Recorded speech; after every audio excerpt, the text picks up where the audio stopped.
नमस्कार दोस्तों, स्वागत है आप सभी का मेरे YouTube चैनल स्टेनो गुरु शिवा में। दोस्तों शुरू करते हैं आज की डिक्टेशन। संपादकीय गतिलेखन संख्या 72। गति 80 शब्द प्रति मिनट। स्टार्ट। नवलोक प्रबंधन समाज एवं अर्थव्यवस्था में राज्य की भूमिका को कम करना चाहता है। गौरतलब है कि इस नए प्रबंधन में नागरिक या ग्राहक को केंद्र में रखा जाता है। परिणामों के लिए उत्तरदायित्व पर बल दिया जाता है। न्यूजीलैंड दुनिया का पहला देश है जिसने नवलोक प्रबंधन को 90 के दशक में अपनाया। इसमें कोई दुविधा नहीं कि यह प्रबंधन आसानी से वामपंथ और दक्षिणपंथ की सीमा लांघता है और सुशासन की अवधारणा में अंतर्निहित हो जाता है। सुशासन एक ऐसी विचारधारा है जहां लोक अवधारणा को मजबूती मिलती है, साथ ही लोक सशक्तिकरण पर बल दिया जाता है। यह एक आर्थिक परिभाषा है और इसमें न्याय का सरोकार निहित है। शासन वही अच्छा जिसका प्रशासन अच्छा होता है। दोनों तभी अच्छे होते हैं जब लोक कल्याण होता है। लोक कल्याण कम लागत में अधिक करने की योजना भारत जैसे तीसरी दुनिया के देशों के लिए कहीं अधिक आवश्यक है। इसका मूल कारण यहाँ आमदनी अठन्नी होना और खर्चा रुपया है।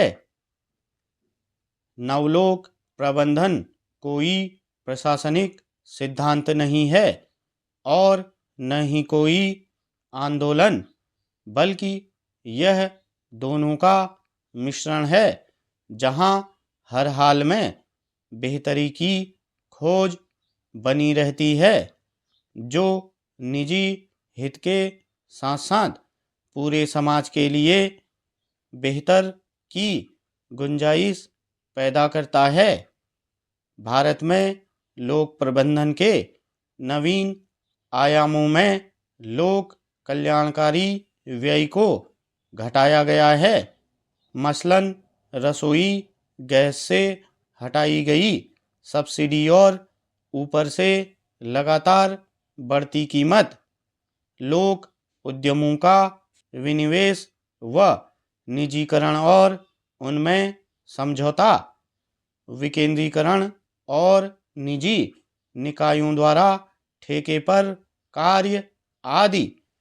हालांकि ई गवर्नेंस को लागू करने वाली गतिविधियों को बढ़ावा नवलोक प्रबंध और सुशासन के चलते ही संभव हुआ है, जैसे ई बैंकिंग, ई टिकटिंग, ई सुविधा, ई अदालत, ई शिक्षा समेत विभिन्न आयामों में इलेक्ट्रॉनिक पद्धति का समावेश आदि के कारण सुशासन में निहित पारदर्शिता को मजबूती मिली है। इतना ही नहीं, सरकारी संगठनों का निगमीकरण और पब्लिक प्राइवेट पार्टनरशिप यानी निजी सरकारी सहभागिता जैसी तकनीकों पर आगे बढ़ाना नवलोक प्रबंधन के नवीन आयाम ही हैं। नवीन लोक प्रबंधन ने नौकरशाही को नई दिशा में मोड़ने और उसे नई संरचना देने का भी प्रयास किया है। नया लोक प्रबंधन एक ऐसा परिदृश्य है जिस पर कई उत्प्रेरक तत्वों का प्रभाव है।